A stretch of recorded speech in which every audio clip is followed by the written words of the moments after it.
4000 سال پہلے دنیا پر طاقت کا قانون تھا۔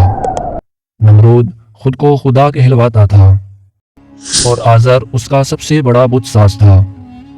تب ایک پیش گوئی ہوئی کہ ایک بچہ پیدا ہوگا جو اس نظام کو بدل دے گا، اور یہی بچہ ظلم کے خوف سے ایک غار میں جنم لیتا ہے اور روشنی بن کر ابھرتا ہے۔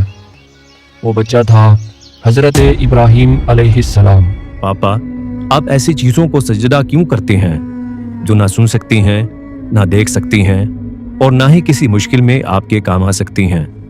حضرت ابراہیم علیہ السلام کا یہ جواب سن کر آزر سیخپا ہو گیا اور بولا، کیا تو میرے معبودوں کی توہین کر رہا ہے؟